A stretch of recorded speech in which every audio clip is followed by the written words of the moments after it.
వాకిలో ఏం ముగ్గనెయ్యను ఎన్ని కలర్లనెయ్యను ఇంత పాడుపడ్డది కొంచెం పెద్దగా ఉన్నా మంచిగుండు. సుజాత మళ్ళీ ఏంటిదో దండకం వేస్తున్నది.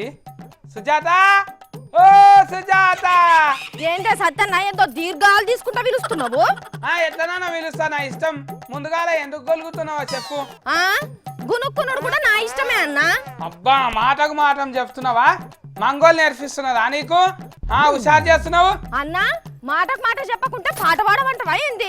ఆడవాళ్ళు ఈడవాళ్ళు మోఫైన ఆరు హుషారు చేస్తావు. ఉఫ్ అంతా నూరు అవతల పడతావు. అన్నా ముగ్గుల పండుగ అత్తలేదానే? గట్లా చెప్పొచ్చు కదరా ముందుగానే. సుజాత, పెద్ద ముగ్గేస్తావా? మంచిగా అన్నా. ఏం మంచిగా వేసుకోనే, ఈ వాకిలి చూసినవా ఎంతున్నదో? ఈ ఆకిట్ల రథం ముగ్గెత్తే జెండా ఎత్తే చక్రాలు ఉండవు, చక్రాలు ఎత్తే జెండా ఉండదు. అరే, సంక్రాంతి పండుగ అంటేనే రథం ముగ్గు కాదరా అన్నా.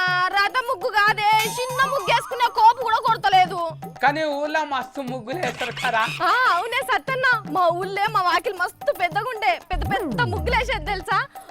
మా ఊళ్ళే మళ్ళీ ముగ్గుల పోటీలు కూడా పెడుతుండే, ప్రైజులు కూడా ఇచ్చేది. అబ్బా, నీకు 5G ఇవ్వకపోయినా కూడా గుంజుకొచ్చుకునేది కావచ్చు నువ్వు. శంకిరానివి. ఏ ఊక సత్తన్న, పరాష్కాలు బాగా మాట్లాడతావు. మా ఊళ్ళే హౌస్ల పొల్లకే బాగా వచ్చేదే, కానీ పోటీ అంటే పోటీ తెలుసా, మస్తు ముగ్గులు వేసేది. 3 దినాల పండుగ గారా సుజాత, ఇంకేమేం చేసేటోళ్ళు చెప్పవా? అన్న, భోగి పండుగ అప్పుడు ఆడకట్ట మీద పోరగాళ్ళందరూ కలిసి భోగి మంటలు కాగి తానాలు చేసేదే. మా అవ్వ ఊకే పాత ఉంటే తీసుకురారా చెక్కలకి అన్ని అంతా ఊకే వరుతుండే. నువ్వే ఉన్నావు కాదనే నిన్ను ఎత్తేస్తానటోని. ఇక మళ్ళా సంక్రాంతి పండుగ అప్పుడేమో ముగ్గులేసి గొబ్బెమ్మలు పెట్టి రేగ్గాయలు పెట్టి నవధాన్యాలు పెట్టి గరకపూస పిండి పోసాలు అన్ని పెట్టిన తర్వాత ముగ్గు పని అంతా అయిపోయినాక అప్పుడు పాశమన్నం వండుకునేది. అవును గారా, గా అన్ని పట్నంలో ఉన్నాయి గారా. కానీ ఊర్లో నేనేం చేసేది ఎరకనా నీకు? ఏం చేసేది? మా ఇంటి పక్కకు రుక్కం పెద్దమ్మలో ముగ్గు అయితే పెద్దగా వేస్తుండ్రే, ఎవ్వరు లేని చూసి పొయ్యి నీళ్ళు పోసేది రా. అబ్బా, ఒక్కటే ఏడిపేసేది వాళ్ళు. అర్రే పాపం. పాపం ఏంటిరా పాపము? నేనేమో పతంగులు ఎగిరేసుకుంటే అలా మనమడు రాఘవేందర్ గారు వచ్చి చెంపేసేది మళ్ళా. మరి పండుగలు అంటేనే అప్పాలు, సకినాలు, గారెలు, మడుగులు గిట్లా అన్ని చేస్తారు. ఏం చేస్తావురా ఈ ఫార్ నువ్వు? ఇంటికన్నైతే మీ ముగ్గురం అక్క చెల్లెలం అయితే మా కొట్లాటకే మా అమ్మ గుమ్మి నిండా చేసేదన్నా. గంతగానం చేసేదారా?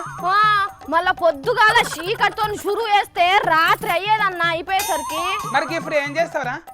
ఏం చేస్తాం సత్తన్న, ఏ చూడబోయినా కలితేనాయే, పైసలు పెట్టి రోగాలు కొనుక్కున్నట్టు అయితే. అట్లా అంతా అని చెయ్యకుంటుంటావా ఏంటిది పండుగ?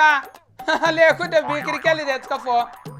ఏహే, గంట పని అయితే చెయ్యను, ఇంట్లోనే చేసుకుంటా. అవో పిండి కూడా పట్టించుకొచ్చిన. అవునా రా, జరాన్ని ఎక్కువ చేయి, మరి చుట్టాలు వస్తున్నారా? బాబో సత్తన్న, మనం వెళ్ళటానికి లేదు కానీ ఇంకా చుట్టాలట. నీ ఊళ్ళోనైతే వదినే మర్దళ్ళు, కొడుకులు, కోడళ్ళు, అల్లుళ్ళు, మనవరాళ్ళు అందరు వస్తారు. కానీ ఈ దినాలు ఎట్లున్నాయిరా, చేసే పని ఎసోంటిది. ఏం చేస్తాం గానీ అందరు దూరం అవుతున్నాం కదా. అవునే అన్నా. సుజాత, మరి పండుగ దినం నాడు ముక్క కూర ఏం లేరా?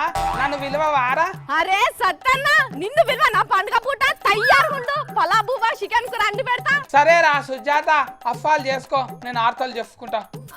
ఇక పోతానే సత్తన్న. బాబు మస్తు పనున్నది, అప్పాలు